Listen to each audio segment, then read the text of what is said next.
Eu confesso que não foi fácil reunir quase que todas as mentiras do Lula, mas aqui vão elas. Em primeiro lugar, a clássica, quando o Lula fala que basicamente inventava números e ficava por isso mesmo. Eu cansei de viajar o mundo falando mal do Brasil, gente. Era bonito a gente viajar o mundo e falar, no Brasil tem 30 milhões de crianças de rua, no Brasil tem 30 milhões, a gente nem sabia, tem não sei quantos milhões de abortos, era tudo clandestino, mas a gente ia citando números, sabe? Se o cara perguntasse a fonte, a gente não tinha, mas a gente ia citando números. Mas eu estava dizendo, porque no Brasil tem 25 milhões de crianças de rua, eu era aplaudido calorosamente pelos franceses. Quando eu terminei de falar, o Jaime Lerner falou assim para mim, ô Lula, não pode ter 25 milhões de crianças de rua, Lula. Porque senão a gente não conseguiria andar nas ruas, Lula. É muita gente. E dá para perceber que é uma prática meio comum do Lula inventar números. No Brasil tem 19 milhões de pessoas passando fome, 33 milhões de brasileiros vão dormir sem ter o que comer e 800 milhões de pessoas passando fome. Nós temos 800 milhões de pessoas que vão dormir toda noite sem ter o que comer. Ele ainda teve a pachorra de comparar o investimento tecnológico como se fosse um investimento inútil. Isso não toca na nossa consciência? Quando o cara quer fazer um foguete para ir para o espaço passear, ver se tem um lugar melhor para ele morar, ele não se toca que poderia melhorar a qualidade de vida, melhorando a qualidade do alimento daquele, de emprego, da casa, da moradia? Não seria possível? Logo o cara que tem 7,4 milhões de patrimônio e que já gastou mais com o cartão corporativo do que Bolsonaro, Temer e Dilma. Isso sim para mim é hipocrisia. Falar mal do capital, mas ter esse patrimônio. E falar para melhorar a qualidade de vida das pessoas usando o dinheiro das pessoas com ele mesmo. Nós, seres humanos, humanistas, temos que ficar indignados com a desigualdade. E o que dizer então, Lula, das pessoas que gastam R$1 bilhão do pagador de impostos somente em um ano com viagens?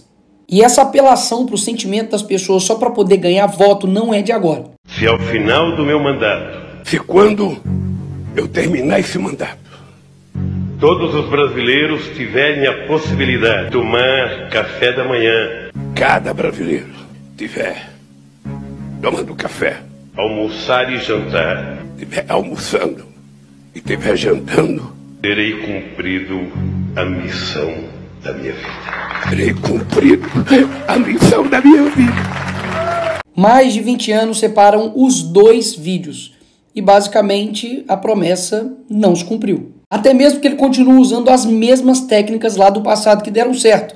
Comprar as pessoas pela lábia. E vamos voltar no final de semana a comer um churrasquinho e tomar uma cerveja. E eu digo todo dia, nós vamos voltar a comer picanha, sabe aquela parte com aquela gordurazinha passada na farinha, a gente mastigar aquilo, tomar uma cervejinha gelada?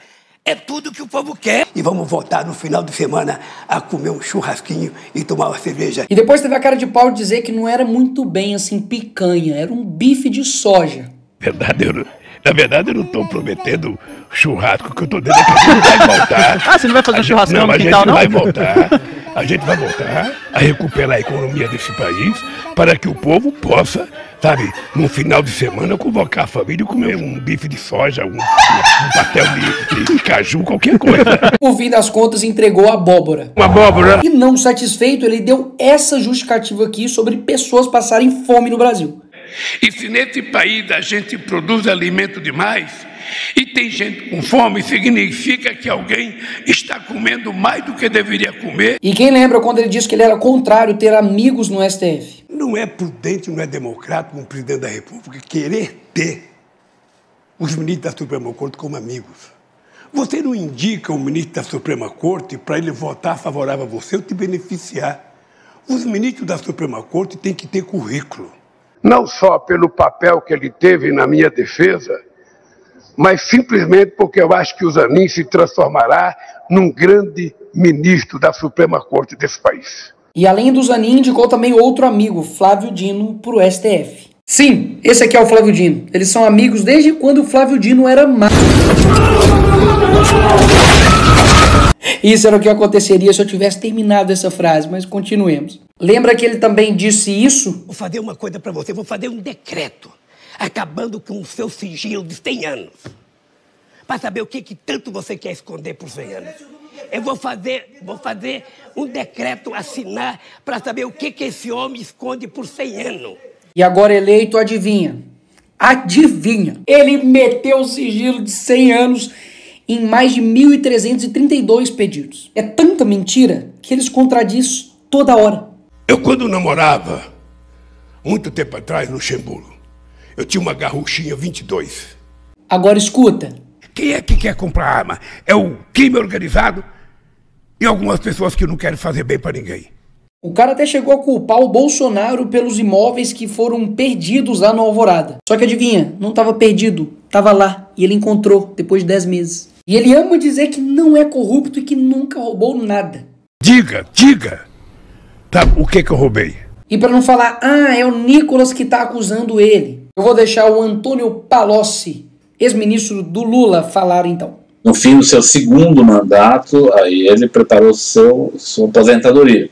Recebeu 300 milhões da Odebrecht numa conta corrente de disponibilidade, recebeu seu sítio, que foi feito, combinado para seu uso, o apartamento do qual já foi condenado. Eu, pessoalmente, levei pacotes de 50 mil reais, algumas vezes, ao presidente Lula. E não tem como brigar com a realidade. Lula foi condenado a 12 anos e 11 meses por corrupção e lavagem de dinheiro na ação da Lava Jato. Depois da história você já sabe, né? Basicamente o STF descondenou o Lula. E aí tem gente que fala, a Lava Jato foi tudo uma maçã, tudo uma mentira, o Lula é inocente. Não. Até mesmo porque já foram 25 bilhões que já retornaram aos cofres públicos de dinheiro desviado durante os governos petistas. Se teve devolução de dinheiro roubado, é porque alguém roubou. E depois de tudo isso, ele ainda tem a coragem de dizer isso. Se tem uma coisa que eu me orgulho nesse país, e não baixa a cabeça para ninguém, é que não tem nesse país uma viva alma